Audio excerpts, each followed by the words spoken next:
Seigneur, nous te bénissons, nous te célébrons. Nous te rendons grâce et nous avons les yeux et les regards tournés vers toi parce que nous savons que tu es Dieu, tu as la solution. Tu te glorifies, tu te manifestes de manière particulière. Tu touches les cœurs, tu nous utilises comme un canal de bénédiction et tu transformes toutes choses par la gloire de ton Dieu.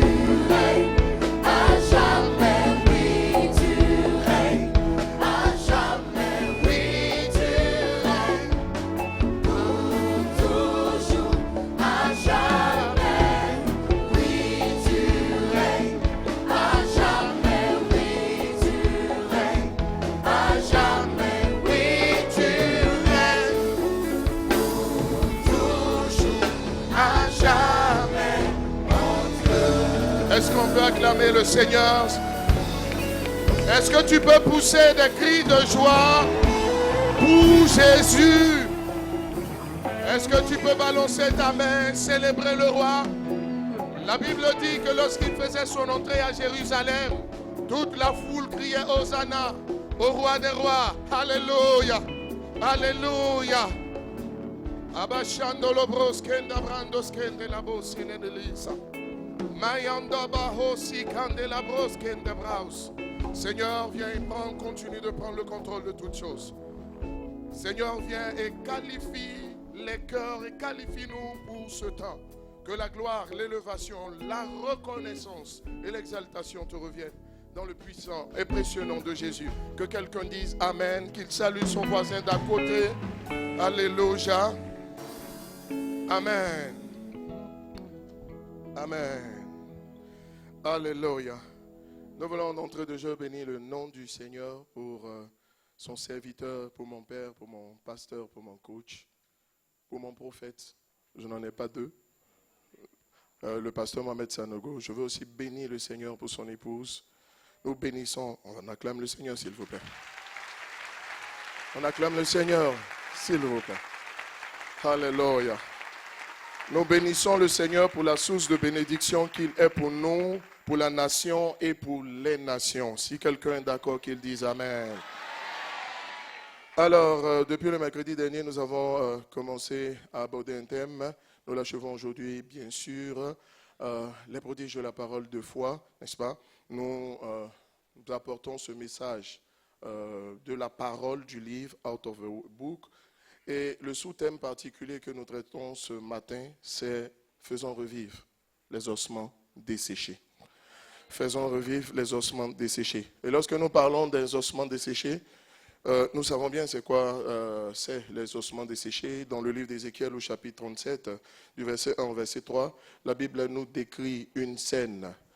J'ai envie de dire surréaliste au vu, n'est-ce pas, du déroulement des choses. Voici une vallée dans laquelle il y a des ossements un peu partout. Ces ossements sont qualifiés de desséchés parce que naturellement ils sont sans vie. Et nous connaissons la suite de l'histoire. Ézéchiel va demander, le Seigneur du moins va demander à Ézéchiel, est-ce que ces ossements desséchés peuvent revivre, n'est-ce pas?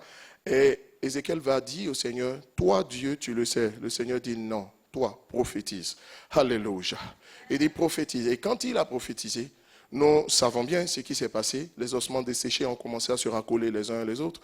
Et le décor, le triste décor s'est transformé en un décor enchanteur. Alléluia. L'atmosphère de désolation est devenue une atmosphère de satisfaction et l'atmosphère de stagnation est devenue une atmosphère de célébration. Et comment est-ce que les choses ont évolué de cet état d'inertie à un tel dynamisme? Nous savons bien que c'est sur la base de la déclaration que Ézéchiel va faire. Alléluia. Donc les déclarations de nos bouches ont la capacité, le pouvoir, l'habileté de changer nos circonstances et de changer, n'est-ce pas, j'ai envie de dire, le décor et l'environnement dans lequel nous nous trouvons. Ça veut simplement dire que si quelqu'un est insatisfait de la dimension qui est la sienne, si quelqu'un fait une comparaison entre sa situation Et ce que la Bible dit, la Bible parle de la vie en abondance, n'est-ce pas? Jésus dit en Jean chapitre 10, verset 10, « Je suis venu afin que les brebis aient la vie et qu'elles soient dans l'abondance. » Jésus est venu apporter la vie abondante. La vie abondante, c'est quoi? C'est la réussite, c'est le succès, c'est l'épanouissement, c'est la manifestation in situ, c'est-à-dire sur place, de tout ce que Dieu dit dans sa parole, n'est-ce pas? Et nous comprenons à travers ce passage qu'il y a une puissance dans la parole, mais pas dans n'importe quelle parole, la parole de foi. Permettez que nous expliquions sommairement c'est quoi la parole de foi. La parole de foi, lorsqu'on parle de la parole de foi, étymologiquement, the word of faith, c'est tout l'évangile. L'apôtre Paul dit en Romains au chapitre 10, n'est-ce pas, au verset 10, il dit ceci, à partir du verset 8 déjà, il dit, la parole est près de toi, la parole est près de toi, elle est dans ta bouche. La parole est près de toi, elle est dans ta bouche. Vous savez bien que ce passage est en train de dire que la parole peut être dans ta tête, mais la parole doit être aussi dans ta bouche. La parole peut être dans ton cœur, mais elle doit être aussi dans ta bouche. Lorsque l'on médite, le mot hébreu qui est traduit en français par méditer, aga. Aga signifie proclamer, déclarer, confesser, marmonner, murmurer, grommeler. Ça veut dire quoi? Lorsque l'on dit que l'on médite, bien sûr, c'est un exercice intérieur, n'est-ce pas? Mais c'est aussi un exercice de confession. C'est pourquoi lorsque vous prendrez Josué chapitre 1 au verset 8, vous connaissez bien ce passage, il a dit que ce livre de la loi ne s'éloigne point de ta bouche. Vous savez bien qu'on ne lit pas avec la bouche. On ne lit pas avec la bouche, n'est-ce pas? Il dit que ce livre de la loi ne s'éloigne point de ta bouche. Bien sûr, bon, quelqu'un peut dire on peut lire avec la bouche, ça dépend un peu du niveau de la personne. Mais lorsqu'on atteint une certaine dimension, qu'on entraîne seul, tout seul, on ne parle pas à un auditoire, lorsqu'on lit, on ne lit pas avec sa bouche. Lorsque quelqu'un lit avec sa bouche, c'est pour que ses oreilles entendent ce que sa bouche dit. Le principe, c'est que la foi vient de ce qu'on entend. La foi vient de ce qu'on entend. La foi vient de ce qu'on entend. Ça voudrait dire quoi? Ça voudrait dire que donnez-vous le temps, bien sûr, d'étudier la parole, mais donnez-vous le temps de réfléchir sur la parole. Mais ne manquez pas de vous donner le temps de confesser la parole. Et lorsqu'on dit confesser la parole, il ne faut pas tout de suite voir les rassemblements de ce genre, les rassemblements publics, où une personne se met devant vous et elle dit, répétez après moi, déclarez après moi. Bien sûr, il y a cette dimension-là. Mais le mot même proclamer, déclarer ou confesser, c'est la même chose, différent de la confession, la repentance, n'est-ce pas? Le mot proclamer, c'est le mot grec homologeo. Et homologeo signifie à l'origine s'accorder avec une personne sur une vérité donnée sur quelque chose. Et du fait qu'on est d'accord, sinon qu'on soit d'accord sur ce sur quoi on s'est accordé, alors on le dit. Et au moment où on le dit comme si cela venait de nous. On ne le dit pas comme quelque chose qu'on a reçu, qu'on doit transmettre, mais on le dit comme quelque chose qui vient de nous parce qu'on s'est approprié. On s'est approprié ce sur quoi on s'est mis d'accord avec la personne.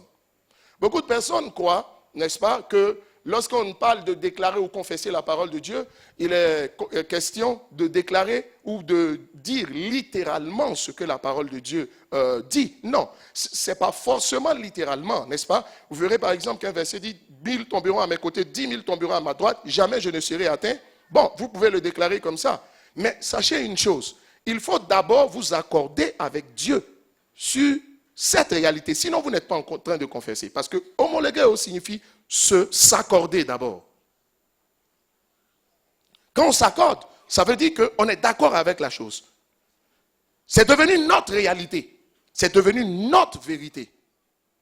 Et en ce moment-là, on déclare. Et quand on déclare, je vous assure, oh, I tell you, lorsqu'on déclare, vous allez voir que quelque chose se passe. Permettez que je dise quelque chose. Dans le processus de déclaration ou de confession de la parole, deux choses interviennent. D'abord, Marc chapitre 11, verset 23 nous dit ceci. Si quelqu'un dit à cette montagne, ôte-toi de là, jette-toi dans la mer. S'il ne doute point en son cœur, ça veut dire s'il croit en son cœur, que ce qu'il dit arrive. Donc, qu'est-ce qui arrive? Ce n'est pas juste ce qu'il dit, c'est ce qu'il croit dans ce qu'il dit.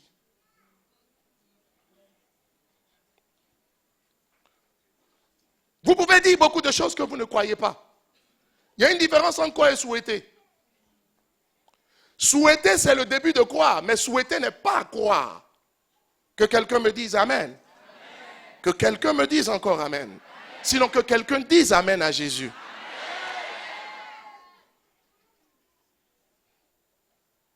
Souhaiter n'est pas croire. lorsque vous déclarez quelque chose, ce verset de Marc 11, verset 23 nous dit que déclarez tout ce que vous voulez. Mais ce qu'il dit, quoi que ce qu'il dit arrive, ce qu'il dit n'arrivera pas si vous ne croyez pas en ce que vous dites. Vous pouvez dire beaucoup de choses, mais écoutez, dans le lot de tout ce que vous avez déclaré, c'est ce que vous croyez qui va se faire. Beaucoup de personnes prient et se demandent, mais pourquoi Dieu ne m'exauce pas? Écoute, tu souhaites que la chose se passe, ou bien tu crois que la chose va se passer. C'est parce que tu crois que ça va se passer que tu parles ou que tu pries. Sinon, quel intérêt de venir dire la chose? Je me répète. C'est parce que tu crois que Dieu va le faire que tu pries. C'est parce que tu es convaincu que Dieu va le faire que tu pries. C'est pas parce que tu souhaites que Dieu le fasse. Quelqu'un me dit Amen. Et dès cet instant, quand vous déclarez donc la parole de Dieu sur vos circonstances, c'est-à-dire ce que vous vivez, quand on parle de circonstances, c'est toutes les informations que vous donnent, vos 5 sens, ce que vous entendez, ce que vous voyez, tout ce qui se passe autour de vous, ce que vous touchez, ce que vous sentez, tout ce qui se passe autour de vous, c'est cela les circonstances. Et je le dis littéralement en latin, circonstance, c'est circumstare. Et ça signifie simplement tourner en cercle. Donc chaque fois que quelqu'un regarde aux circonstances, il s'enferme dans un cercle. Il s'emprisonne lui-même. Et parce qu'il s'emprisonne, rien ne bouge. Il y a un immobilisme. Pourtant, la Bible déclare que Dieu dit, en lui se trouve la vie, le mouvement et l'être. La vie, le mouvement et l'être. La vie, le mouvement et l'être. Partout où Dieu passe, l'immobilisme doit trépasser. Et sur place, les miracles doivent se passer. C'est ce que nous devons comprendre. Nous déclarons donc la parole de foi, non de manière littérale, mais dans l'esprit. Mais dans l'esprit. Donc, dès l'instant où nous déclarons dans l'esprit, les choses se mettent en place. Les choses se mettent en place. Laissez-moi vous dire une chose. Dans la vie, vous n'obtiendrez pas ce que vous souhaitez. Je pousse plus loin le bouchon.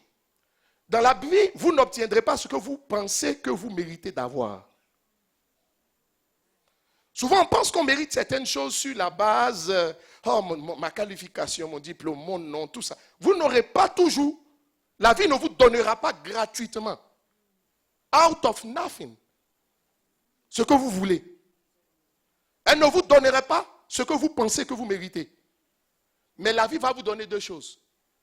Ce que vous rêvez et ce que vous dites. Vous savez, la parole est dans le physique, ce que la pensée est dans le spirituel. C'est-à-dire que la parole est la pensée extérieure, mais la pensée est la parole intérieure. La parole et la pensée sont indissociables. Il faut savoir une chose. C'est ce que vous allez rêver, ce que vous allez penser et ce que vous allez dire. Permettez que j'explique le mot penser. Le mot penser, ce n'est pas simplement, on dit je pense, certains pensent que je pense et je crois, c'est la même chose. Non. Penser est une fonction de l'intellect. C'est vrai qu'il y a des pensées spontanées qui viennent de l'esprit. Ça s'appelle l'inspiration. Souffle de Dieu. Vous n'avez pas enclenché le mouvement ou le phénomène de la réflexion et il y a des idées qui vous viennent. Vous avez envie de crier Eureka, ça veut dire j'ai trouvé. Dieu vous communique quelque chose, ça s'appelle une pensée spontanée. Ce type de pensée, ça appartient à l'esprit. Mais en général, dès l'instant où le processus de réflexion est enclenché, dès l'instant où on raisonne quelque part, dès l'instant où on prend appui, n'est-ce pas, sur notre connaissance, l'information, ça devient la réflexion. Et là, c'est une fonction de l'âme, de la pensée. Lorsqu'on croit, quoi est une fonction de l'esprit. La Bible dit, s'il ne doute point en son cœur. On n'a pas dit s'il ne doute point en ses pensées. Avec votre permission, je vais dire quelque chose qui va bousculer certains. Est-ce que vous savez que vous pouvez douter dans votre tête et puis quoi dans votre cœur et puis ça se passe? Quelqu'un dit, what's that?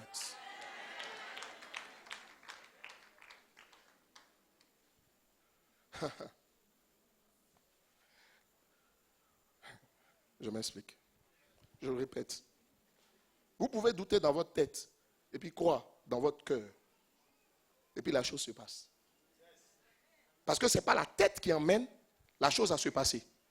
C'est ce qui se passe dans le cœur qui amène la chose à se passer. Romains chapitre 4, verset 17. Romains 4, verset 17. Si on l'a. La Bible va dire ceci. Abraham a fait quoi? Espérer contre toute espérance.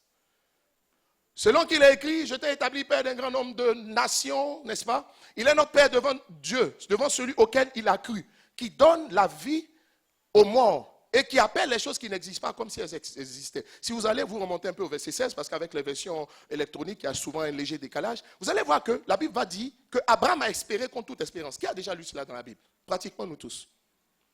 Il a espéré contre toute espérance. Lorsque vous lisez le même verset dans la version amplifiée, voici ce que ça donne. Il est dit, c'est une version en anglais, lorsque toutes les raisons humaines, donc intellectuelles, scientifiques, démontrables, de quoi sont passées, Abraham a cru.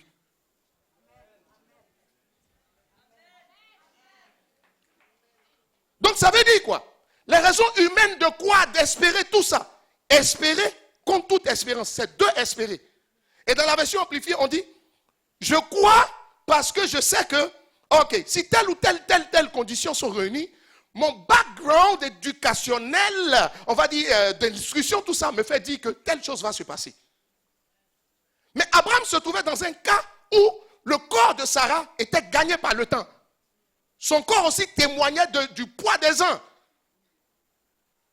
Et la Bible dit, donc, c'est clair que s'il s'asseyait et qu'il voulait réfléchir, tout dans sa tête lui disait, laisse tomber cet aspect.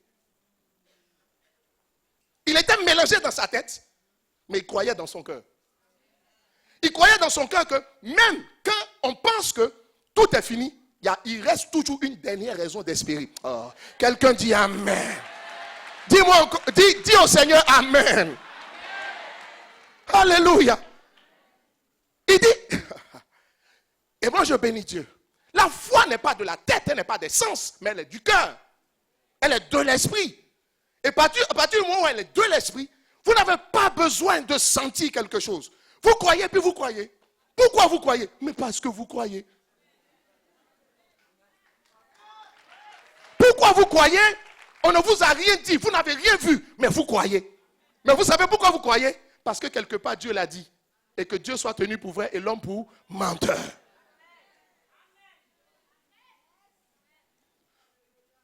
Souvent, je me pose la question, on dit, on ne peut plus rien faire.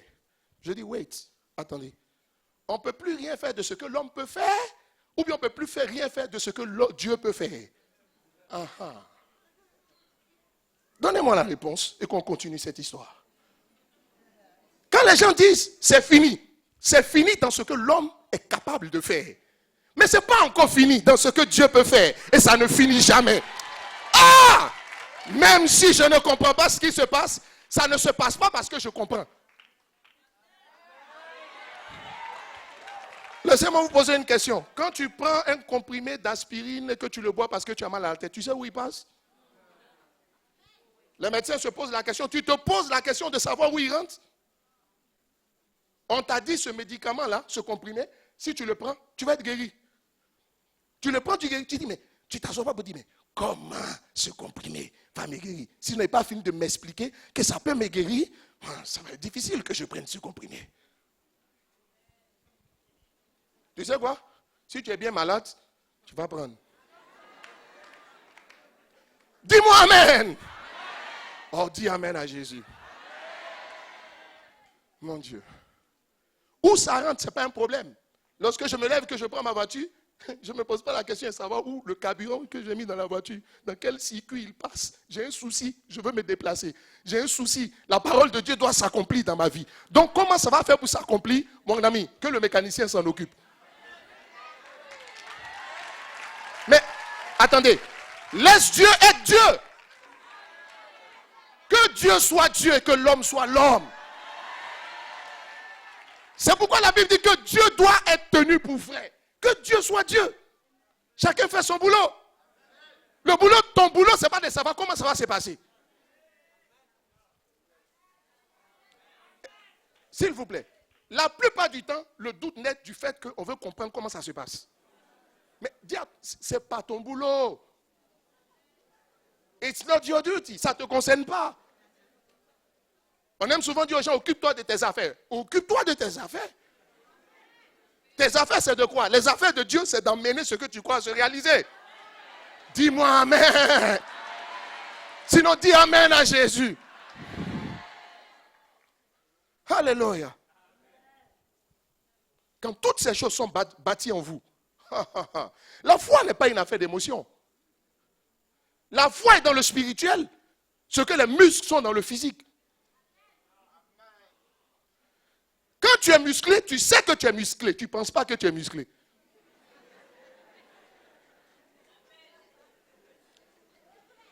Personne n'a jamais pesé le poids de ses muscles.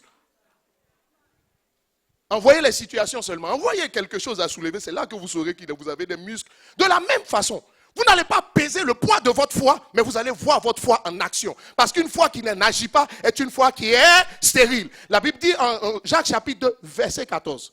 Quelle est cette foi? Je vous paraphrase. Et dans une version qui n'est pas beaucoup connue, la version Weymouth dit ceci. C'est une version en anglais. Il est dit ceci. Que la foi qui n'est pas suivie d'actions correspondantes n'est pas la foi. Beaucoup considèrent, cette année c'est mon année. Cool. Si cette année c'est ton année, puis tu dis, hey, cette année va se terminer encore sans que je ne sois marié, tu sais quoi? Si cette année est ton année, on doit sentir dans ton comportement que cette année est ton année. Mais ta bouche dit, cette année est ton année, et puis ton comportement dit, cette année n'est pas encore bien mon année. Peut-être c'est mon année. Et vous savez, lorsqu'il n'y a pas adéquation, les deux ne sont pas en ligne. Voilà, je peux dire comme ça, que les deux ne sont pas en ligne. Ce que vous croyez et ce que vous faites. C'est-à-dire quand vos actions peuvent venir contredire vos déclarations. Pour que ces déclarations marchent, les actions doivent être en conformité, en ligne avec ce que vous déclarez.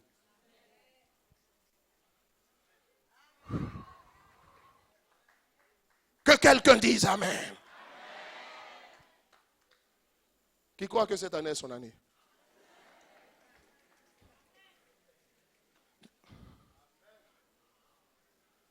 Si cette année, tu crois plus que cette année est ton année que l'année dernière, il faut qu'on sente une différence dans ta façon d'être cette année par rapport à l'année dernière. Je veux dire quelque chose à quelqu'un. La foi ne trahit jamais son homme comme la terre. On a l'habitude de dire la terre ne trahit pas son homme. La foi ne trahit pas son homme. La foi n'est pas un pneu secours, c'est le pneu titulaire. Ça veut dire quoi? Le problème de beaucoup, ils recourent à la foi quand il y a problème. Tu sais que tu es mal préparé. C'est comme un élève qui n'a pas beaucoup bossé au cours de l'année, il n'a pas travaillé dur. Et puis quand l'examen arrive, il dit, oh, il faut que ça marche, il faut que ça marche. Camarade dit là, tu as manqué de faire quelque chose. Ta préparation. C'est pourquoi comprenons la foi, non pas comme juste une manière d'obtenir les choses, mais c'est une façon de vivre. Tu sais, quand le problème survient, il va venir rencontrer l'habitude que tu as cultivée.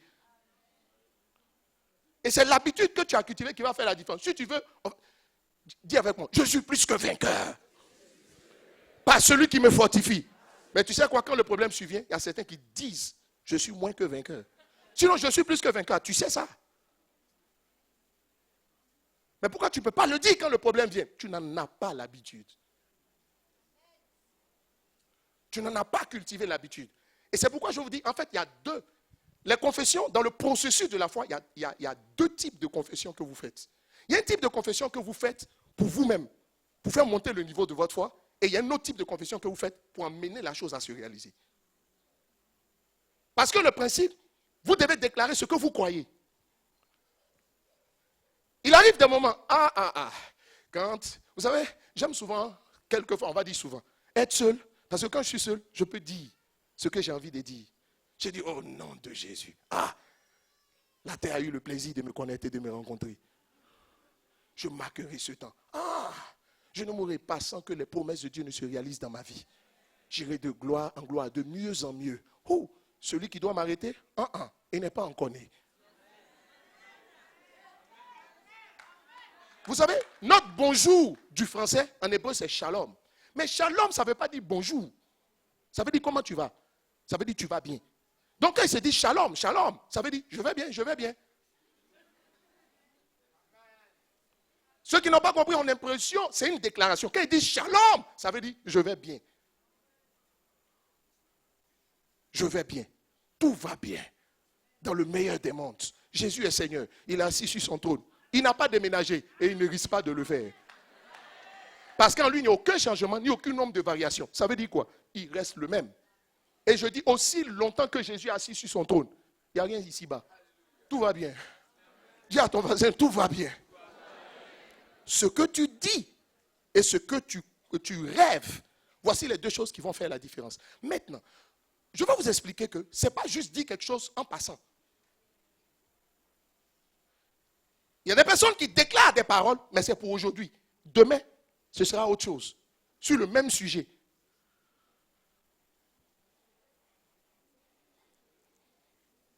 Avec Dieu, si vous ne savez pas être ferme, vous n'obtiendrez rien.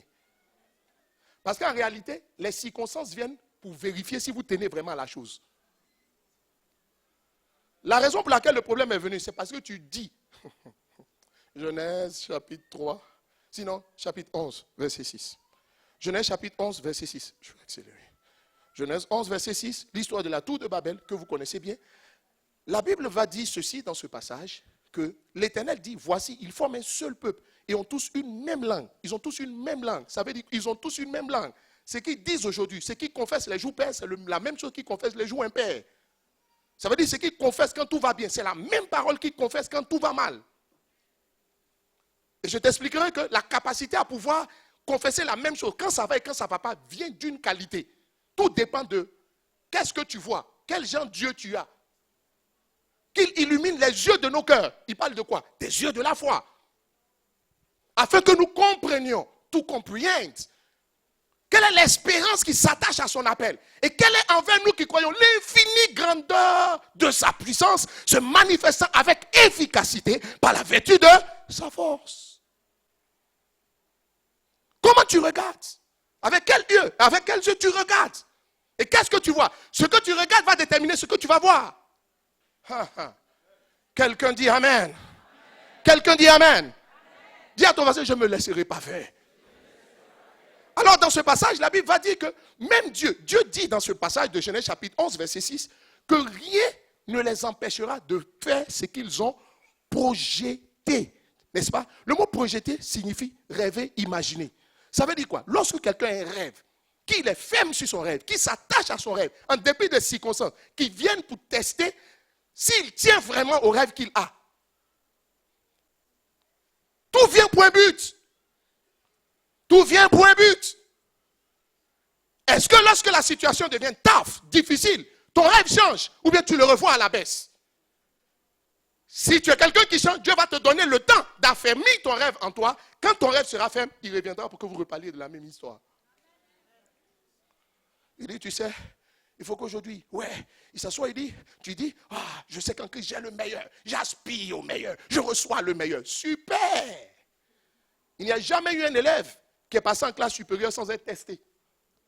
Il va avoir l'examen. L'examen arrive. Le jour de l'examen, c'est le jour où la situation se pointe devant toi. Mais comment tu vas être promu sans examen? Comment tu vas passer en classe supérieure sans examen? Le problème va venir. Et c'est là qu'on verra. Le problème vient, n'oublie jamais, pour savoir si tu tiens vraiment à ce que tu as dit que tu veux.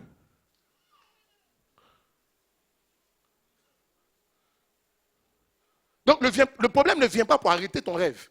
Il vient pour confirmer ton rêve. Ça dit, tu passes une commande, il faut confirmer ta commande.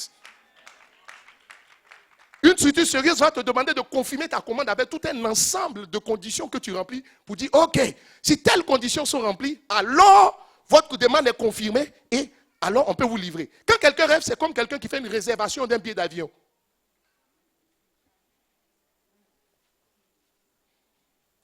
Jusqu'à ce que l'avion décolle, tu peux toujours influencer les choses. Mais après, il faut confirmer ton billet. Maintenant, tu l'achètes. Tu dis, j'ai le meilleur, j'ai le meilleur. Gloire à Dieu, je saisis le meilleur. Ok. Je règne avec Christ. Super. Génial. Maintenant, le problème survient. Tu voulais une voiture, un joli bolide, couleur rouge bonbon. Avec, à l'intérieur, un air conditionné de premier rang. Un froid sibérien. N'est-ce pas? Des sièges douillets qui vous massent. et qui redresse votre position. Super. Tu dis dans le nom de Jésus, je possède ça. Super. Maintenant, quand tu disais tout ça, tu comptais sur un marché. Mais regardez, si Dieu avait dit à Abraham, lorsqu'il allait sacrifier Isaac, qu'il allait donner un mouton à la place d'Isaac, Abraham n'aurait pas eu besoin de la foi. C'est pourquoi Dieu vous laisse dans le flou. Ça servira à quoi de parler de foi s'il te dit n'importe quel qui pouvait le faire? On te dit, tu sais, il te dit le scénario, il dit en fait tout ce que je fais, c'est une mise en scène. Quand tu vas partir, quand tu vas arriver là-bas, en fait, quand tu vas arriver, j'ai sorti le mouton. C'est à Dieu que tu dois prouver la chose. Celui à qui tu dois prouver la chose ne va pas te dire qu'est-ce qu'il attend de toi sur le coup. Où est la foi quand tu as toutes les garanties? C'est pourquoi acceptons que Dieu ne nous donne aucune garantie. Et qu'il ne nous en donne pas, c'est normal. Quelqu'un dit Amen. Amen. Maintenant le marché, tu ne l'as pas eu. Maintenant on lui demande, frère, c'est comment? Tu saisis le meilleur, le bolide rouge, bon. Il dit non, que j'ai besoin d'une voiture pour me déplacer. Je peux t'assurer, cette voiture-là, tu vas lutter, c'est un vélo tu auras. Parce que quand le Seigneur te regarde, tu n'es pas ferme sur ce que tu veux. Malgré la situation, tu dis, je veux la voiture rouge bonbon, avec des sièges en cuir beige. Quelqu'un me saisit? Pourquoi est-ce que tu revois souvent ton rêve à la baisse comme si on payait pour rêver?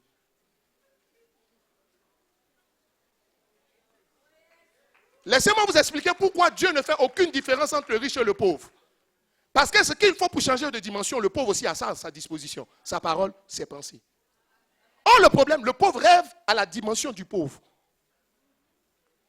Or, il ne sait pas que c'est le moyen que Dieu lui a donné pour sortir de sa pauvreté.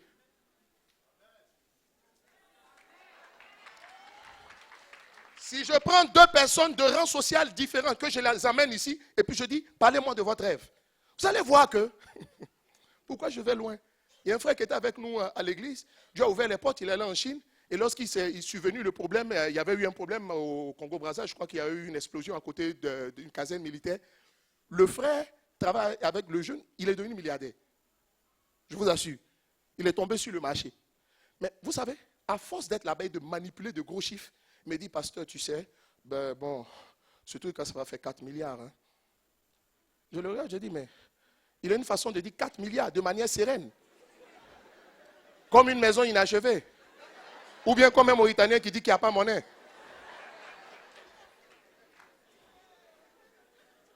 Mais tu sais quoi? Sa tête a changé. Quelque chose a évolué dans sa tête. Ça veut dire quoi? Maintenant qu'il semble avoir l'argent, il a des rêves qui sont à la dimension de son niveau social. C'est l'erreur. Il faille que, la Bible dit en Éphésiens chapitre 3 verset 20, Dieu à celui qui peut, par la puissance qui agit à nous, faire infiniment au-delà. On dit infiniment, far above, infiniment au-delà de ce que tu peux penser ou imaginer. Ça veut dire, assieds-toi dans tes rêves les plus fous. Ce qui te semble top, c'est le low level. Le niveau le plus bas de ce que Dieu peut faire pour toi. Dis à quelqu'un, on ne paye pas pour rêver.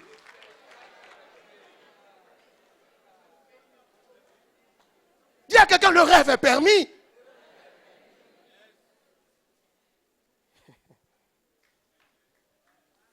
Et souvent pour rêver, et pour bien rêver, il faut savoir côtoyer. Ce que l'œil voit, l'esprit le revoit.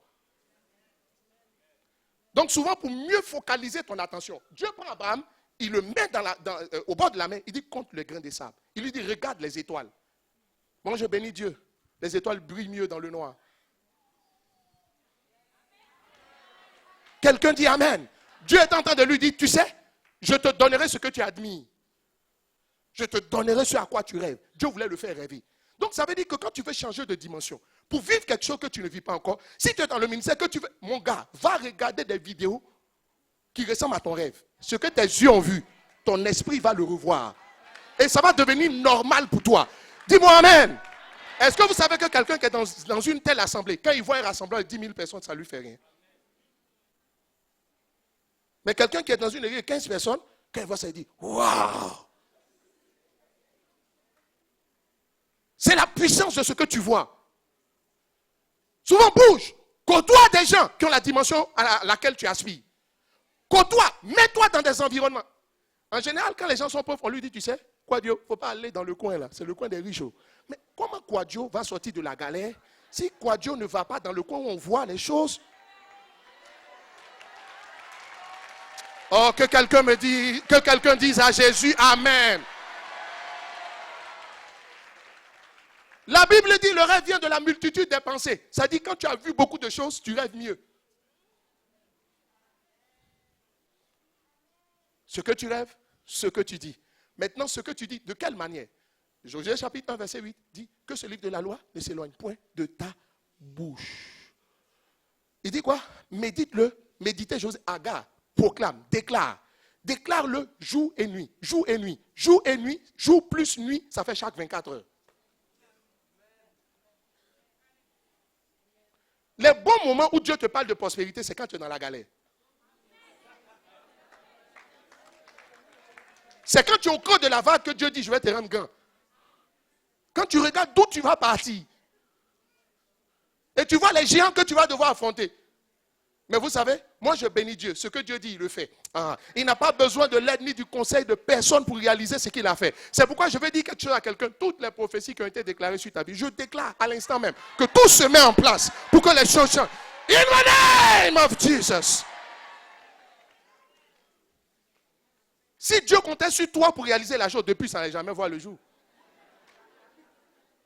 C'est pourquoi il a pris l'affaire en main. Tu ne lui as pas demandé de parler sur ta vie et puis il parle. Est-ce que quelqu'un allait voir Dieu pour dire prophétise sur ma vie? Tu étais tranquillement dans ton coin et puis il dit, mon fils, ma fille, j'ai entendu tes prières. C'est même pas une affaire de prière. Dieu parle sur ta vie. Il ne t'a pas consulté pour parler sur ta vie. S'il ne t'a pas consulté pour parler sur ta vie, il ne te consultera pas pour réaliser la chose. Que quelqu'un dise Amen. La seule chose qu'il attend de toi, c'est de dire, Seigneur, tu as dit, donc on est ensemble. On est partenaires dans cette affaire. Mais on est des partenaires, tu sais, moi j'envoie ma part, parce que des partenaires apportent toujours une contribution. Moi, ma contribution, je crois. Toi, ta contribution, tu fais. C'est aussi une façon pour laquelle Dieu dit, vous êtes ouvriers avec Christ, vous êtes partenaires avec Christ, disent les versions originales, la version Philippe. Quelqu'un me dit Amen. Quelqu'un me dit Amen. Donc chaque 24 heures, jour et nuit, jour plus nuit égale 24 heures. Maintenant, jour et nuit aussi signifie chaque jour. Chaque jour, mais dans chaque jour, le matin tu proclames, le soir tu proclames. Donc ça veut dire constamment. Donc régulièrement et constamment. Tout ce qui est régulier n'est pas forcément constant. Tu as un bout de temps, tu dis, oh, je bénis Dieu. Puis tu déclares ce que tu crois dans ton cœur. Chaque fois, crée, ménage des plages. Et moi, je bénis Dieu. Tu n'as pas besoin d'être concentré pour proclamer. S'il y a une chose pour laquelle tu n'as pas besoin d'être particulièrement disposé, c'est déclarer ou proclamer. Tu es dans l'embouteillage, entre deux voitures qui te dérangent un peu, tu dis, oh, vous la revoyez-vous un peu. Puis tu dis, dans le nom de Jésus, je règne. C'est la chose la plus simple à faire. Et vous changez votre monde. Les choses s'alignent sur la base de ce que vous déclarez. Maintenant, comment faire? Alors qu'on sait qu'il faut proclamer la vie, on n'arrive pas à proclamer la vie. Est-ce que vous savez qu'il y a 3 choses que vous devez déclarer dans votre vie? Première chose, si la Bible dit la vie et la mort sont au pouvoir de la langue, ça signifie simplement, et que celui qui l'aime en mangera le fruit, ça veut simplement dire que avec tes paroles, les paroles de ta bouche, tu peux changer ton monde. En bien comme en mal. Et nous avons dit qu'il y a une puissance dans la parole. Tout le monde sait qu'il faut déclarer des paroles positives. Mais personne n'a expliqué comment on fait pour déclarer des paroles positives. Il y a 3 familles de choses que vous devez déclarer. Premièrement, la Bible dit en Joël chapitre 3, Joël chapitre 3, au verset 10, la Bible dit que le faible dise je suis fort. Qui a déjà entendu ce verset? Abrasinda la broskin de la Osha. Pharisini load and eating on the breeze. Joël 3, verset 10. Il dit que le faible dise quoi? Je suis fort. Mais normalement, le faible doit dire je suis faible. Mais le faible dit je suis fort. Que le faible dise je suis faible, ça veut dire il dit ce qui est. Que le faible dise je suis fort, il dit ce qu'il sera. Donc, qu'est-ce que Dieu est en train de nous dire? Ne confessez pas ce que vous vivez, confessez ce que vous voulez. La deuxième chose, la Bible va dire aussi dans un autre passage, deuxième famille de choses qu'il faut déclarer. Je vais à la vitesse de la lumière. Quelqu'un dit Amen. Hébreux chapitre 10, verset 23. Hébreux 10, verset 23. Retenons fermement la profession de notre espérance. La profession. Le mot profession, c'est la même chose que confesser. Professer et confesser, c'est la même chose. Ça veut dire, il dit, gardons fermement la confession de notre espérance. Ça veut dire, il dit fermement pour dire, ne change pas. C'est une autre confirmation de ce que j'ai dit précédemment. De notre espérance. L'espérance, c'est quoi? C'est rêver positivement l'avenir. Ne pensez pas à vos cauchemars. Ne pensez pas à vos peurs. Il dit, Jérémie dit, ce à quoi je veux penser, c'est ce qui me donnera de l'espoir. Quelle est votre espérance au jour d'aujourd'hui? Écoutez, vous n'avez pas besoin de dire ce que le verset de la Bible dit exactement. C'est l'idée qui importe. Quelle est votre espérance? Qu'est-ce que vous attendez de Dieu? Quel est le rêve que vous faites? Dans le nom de Jésus, j'y arriverai. En dépit des obstacles. Dans le nom de Jésus, je surmonte. J'y arrivé, quels que soient les obstacles. Celui qui va m'arrêter, j'attends de voir qui c'est. Il n'est pas encore né.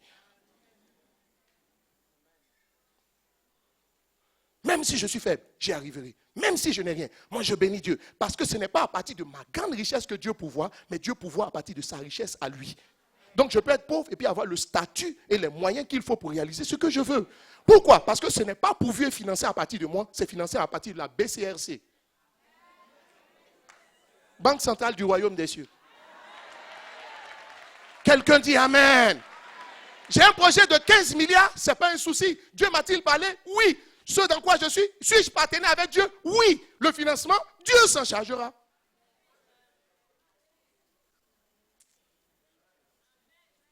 J'entends quelqu'un dire c'est facile. Mais justement, si c'est l'homme qui fait, c'est normal que tu penses que c'est difficile. Mais comme c'est Dieu qui fait, c'est certain que c'est facile. Parce que les 15 milliards dont tu parles, ça dépend de la dimension de celui qui finance. Et moi, je bénis Dieu parce que ses ressources sont illimitées. Quand quelqu'un aux ressources illimitées vient et puis te donne un chèque en blanc,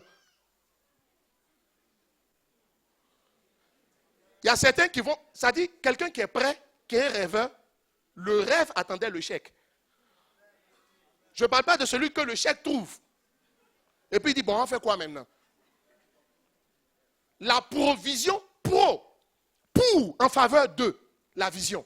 Ça dit, tant que ce pourquoi l'argent va être utilisé n'est pas clair, Dieu n'amène pas l'argent.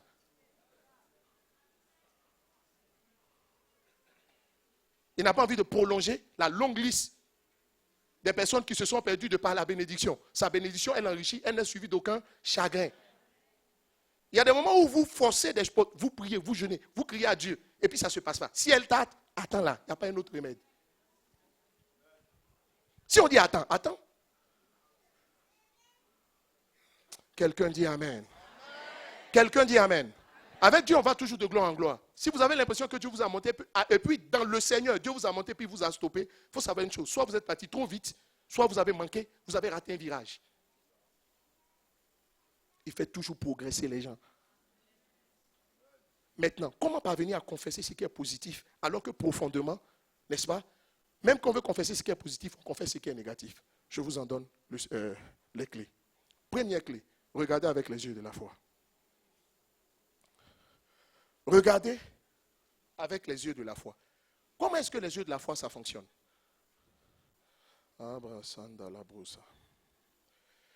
Samuel chapitre 16, verset 17. On lira deux passages. 1 Samuel chapitre 16, verset 7. 1 Samuel chapitre 16, verset 7 dit ceci. L'homme regarde à ce qui frappe les yeux, mais l'Éternel regarde au cœur. Ça veut dire quoi? La plupart des hommes, quand ils regardent, ils voient ce qui est visible. Or, quand Dieu regarde, il regarde pour chercher ce qui n'est pas vu. Il y a l'expérience que vous connaissez tous, du tableau complètement blanc, et puis il y a le seul point noir. Qu'est-ce qui est le plus visible dans ce décor? C'est le point noir. Mais en fait, les yeux de la foi ne regardent pas ce qui est le plus visible. Quand vous regardez une personne, qu'est-ce que vous voyez premièrement en elle? Ses qualités ou ses défauts? Les défauts d'une personne sautent à l'œil. Comment Jésus peut dire, regardez Judas, marcher pendant 3 ans et demi avec lui, puis dire, mon ami. Alors que Jésus est omniscient. Il sait que ce monsieur, the guy is dangerous. Et puis il appelle mon ami. Ça veut dire que ce qu'il a vu de Judas, c'est pas ce que tout le monde voit. Il y a des situations, tu appelles n'importe qui, tu demandes, mais qu'est-ce qui se passe ici? Ils vont te dire la même chose. Les yeux de la foi consistent à dire et à regarder. Dans une situation, qu'est-ce que tu vois en premier lieu? Laisse ça. Et puis regarde ce que tu ne vois pas.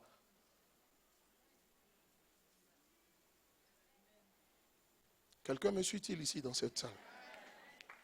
Alléluia. Il est dit en Romains chapitre 8, verset 28, toutes choses concourent au bien de ceux qui aiment Dieu. Ça veut dire quoi? Si un malheur semble arriver et que Dieu qui est tout puissant, qui est avec vous, n'a pas empêché ce malheur d'arriver, ça veut dire que ce malheur contribue à l'accomplissement de son plan et de sa volonté dans votre vie. Aussi simple que ça. Mais le problème, qu'est-ce que vous voyez? Le malheur. Or, il y a un bonheur, si ça concourt au bien, ça veut dire qu'il y a un bonheur qui est caché derrière ce malheur que tout le monde peut voir. Qu'est-ce que tu choisis de regarder? Qu'est-ce que tu choisis? Ne me dis pas que c'est Satan qui a fait que tu as vu ce qui se passe.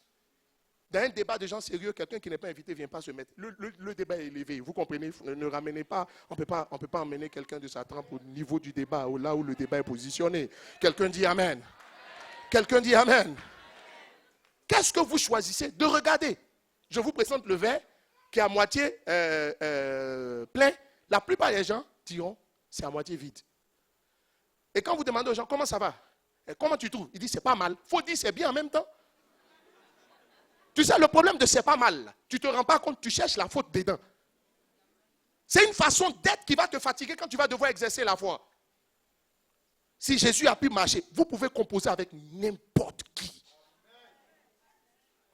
Moi, j'aime les gens que personne n'aime.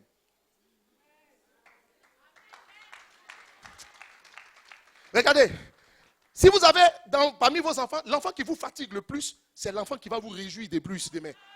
C'est pourquoi les choses... Parce qu'en fait, Dieu est un spécialiste en camouflage.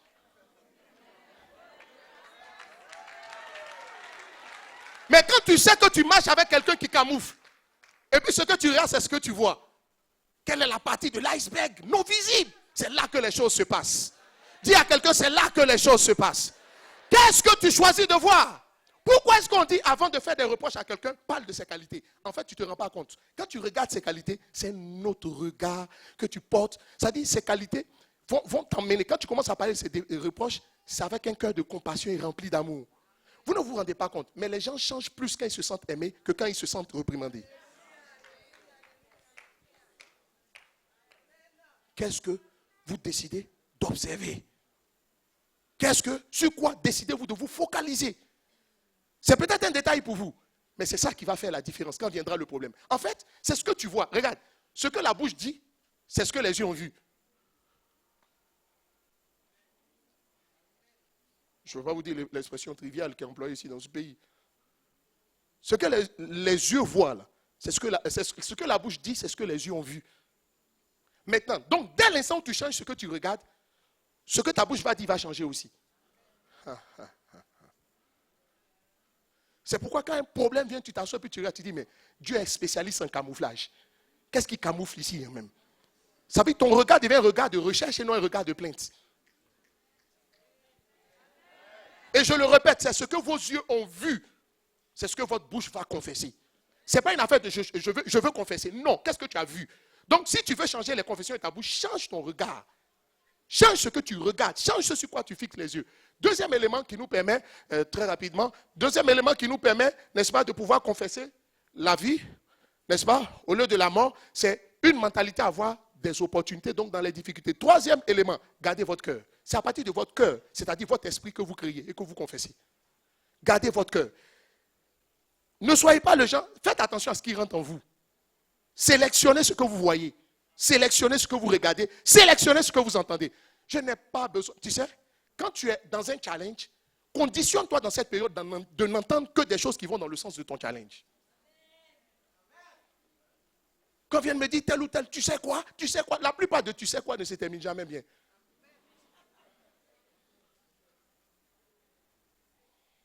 Et je le répète, quand tu veux être inspiré, ne va pas avec quelqu'un qui est inspiré. Ça veut dire que quand tu veux réaliser quelque chose, quand tu veux confesser de manière positive, il faut que tu deviennes positif. Et si tu côtoies des gens positifs, tu deviendras positif, que tu le veuilles ou pas. Ça contamine. Dans le nom de Jésus, sois contaminé de cette bonne contagion. Le troisième et dernier élément que nous voulons citer à ce niveau, c'est, vous savez, soyez le type de personne inébranlable. Mais ça part du fait que vous êtes conscient que vous êtes d'en haut et non d'en bas. Je vous pose la question. Quand vous paniquez, au moment où n'importe qui panique, quand vous êtes inquiet au moment où n'importe qui panique, et inquiet, ça veut dire que vous n'êtes pas en haut, vous êtes en bas. Est-ce que vous êtes bien conscient, est-ce que nous sommes bien conscients que nous sommes d'en haut? Si nous sommes bien conscients que nous sommes d'en haut, je vous prends un exemple. Jésus était dans la barque. Et la barque, il y avait la tempête. Et puis les disciples paniquaient. Vous savez quel problème ils avaient? Ils n'avaient pas la conscience de la présence constante de Jésus avec nous, de Dieu avec nous. C'est ça le problème. Il dit, je suis avec vous tous les jours jusqu'à la fin des temps. Dans quelles conditions? Tant que je marche dans l'obéissance et que je suis dans sa volonté, que je le sente ou pas, que je le vois ou pas. Ne demande pas, Seigneur, donne-moi un signe. Je n'ai pas besoin de signes. Je sais qu'il est avec moi. Tu cherches tes signes? Cherche tes signes. Quelqu'un me comprend-il? Et en ce moment-là, qu'est-ce qui va se passer? Les disciples paniquaient. Ça veut dire quoi? Dans leur esprit, la barque allait couler. Eux, ils paniquaient. Jésus dormait. Leur panique était liée à quoi? Ils n'ont pas regardé Jésus, mais ils l'ont regardé à la tempête. Maintenant, si pour eux la barque allait se renverser, ça voulait simplement dire que dans leur esprit, vous imaginez, la barque chavire. Et puis on met dans Fraternité Nazareth que Jésus est mort, noyé sur la mer. Oh, quel dommage! Et que son corps se trouve à la morgue de Bethléem. Que n'importe qui peut voir, ça vous passe bien par la tête? Non. Ça, je veux dire, est-ce que vous arrivez à concevoir cela? Moi, non. Je vais faire des efforts pour être inquiet, mais je n'y arrive pas. Mais vous savez quelle est la différence? Est-ce que vous avez la conscience de la présence permanente de Jésus avec vous? Regardez, souvent dans certaines situations, je dis au Seigneur, il dit, ce n'est plus moi qui vis, c'est Christ qui vit en moi. Ok, et que quand il regarde, ce n'est pas moi qui vois, c'est mon souverain sacrificateur qui voit, c'est-à-dire Jésus. Ça voudrait dire, il y a des situations, je dis, Jésus, à toi de venir. Mon nom est déjà gâté. Mais toi, tu as une réputation à préserver.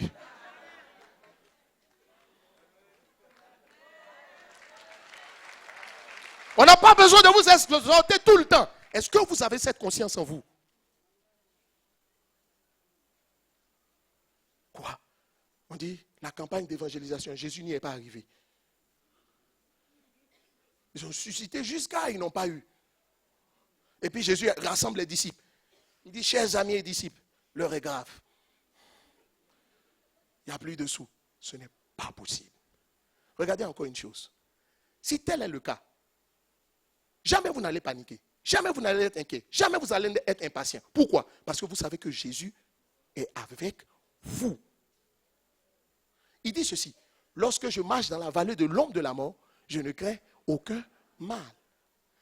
Quand il dit dans la vallée de l'ombre, l'ombre, ça veut dire le noir. Ça veut dire quand je marche dans les coins noirs de la ville. Pas parce que j'ai prévu, mais par un concours de circonstances, je dois savoir une chose. 1000 tomberont à mes côtés, 10 000 tomberont à ma droite, jamais je ne serai atteint. Ça veut dire quoi? Ça se passera autour de moi, mais jamais sur moi. Voici une pensée ferme qui est en moi. Souvent, c'était dit, -1. J'ai évité l'accident, -1. Mais c'est le -1 justement qu'on dit 1000 tomberont à tes côtés et 10 000 à ta droite. Tu parles de quelque chose comme si tu étais étonné. Pourtant, dans le royaume, c'est ce qui est naturel. N'as-tu pas lu la Bible? N'as-tu pas compris ce verset?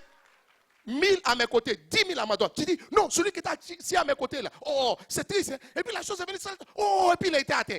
1000 à mes côtés, 10 000 à ma droite. Et puis si je veux pousser plus loin la réflexion, 1000 tomberont à mes côtés, 10 000 à ma droite. Ça veut dire quoi? Pour que je sois atteint, il faut que ce soit le 11 millième plus un quart. Que Satan se prépare, qu'il ait le moral. Dites-moi amen. Et pour finir, je dirais quelque chose. Il dit, lorsque je marche dans la vallée de la Baca. Le mot Baca signifie pleurs, larmes. Il la transforme en des sources. Ça veut dire quoi? Comme Jésus est avec toi, et que les gens pleurent autour de toi, toi tu ne comprends pas. Mais au lieu que toi tu pleures, ça marche pour toi. Alléluia. Je veux dire quelque chose à quelqu'un. Voici le secret. La conscience de la présence permanente de Christ à vos côtés. ça vous rend serein et imperturbable, comme une maison inachevée.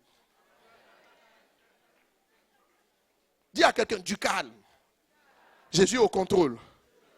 Dis-lui, du calme. Jésus est au contrôle. Et pour finir, je dirais une chose. Il est dit qu'il fait sortir le miel du rocher. Qui a déjà lu ça dans la Bible? Il dit, pour vous, je ferai sortir le miel du rocher. Le géologue que je suis sait que le miel ne peut pas sortir du rocher. Au mieux, l'eau peut sortir du rocher. Les vraies sources, les vraies eaux minérales sortent des rochers. Qu'est-ce que Jésus est en train de dire? Si le miel ne peut pas sortir du rocher et qu'il dit qu'il fera sortir le miel du rocher, ça veut dire quoi? Calme-toi. Dieu fera l'impossible pour te bénir. Il fera l'impossible pour régler la situation. Là où il n'y a pas la ressource, il va créer la ressource parce qu'il est la source de toutes les ressources. Que Dieu vous bénisse, que sa grâce demeure sur vous, que sa bonne main de grâce soit avec vous. Que quelqu'un pousse un cri de joie pour Jésus. Et que quelqu'un se tourne vers son voisin et dit situation sous contrôle. Aux armes de destruction massive du diable. Dis avec moi, aux armes de destruction massive du diable. Dieu met à notre disposition les armes de création intensive. Je ne coulerai pas dans le nom de Jésus. Je régnerai dans le nom de Jésus. Je vivrai pour accomplir ma destinée dans le nom de Jésus. Je servirai le Seigneur. Je serai utile pour le Seigneur. Quand tu sais Dieu assure tes arrières afin que tu ne sois pas derrière. Lorsque tu prends sur toi d'annoncer Jésus un peu partout. Les amis, laissez-moi vous dire, l'histoire ne retient pas ceux qui se sont enrichis, mais ceux qui ont enrichi la vie des autres. Tu ne mourras pas sans enrichir la vie des autres. Tu as une solution pour cette génération. Tu réaliseras ta destinée et tu tutoieras les sommets. Parce que tu es nègre et tu appartiens aux hauteurs. Finis les embouteillages de la terre. Dieu te met dans ta dimension d'aigle. Il n'y a pas d'accident entre deux avions, ni de collision. Il y a de la place pour tout le monde. Et tu régneras au nom de Jésus. J'en ai fini.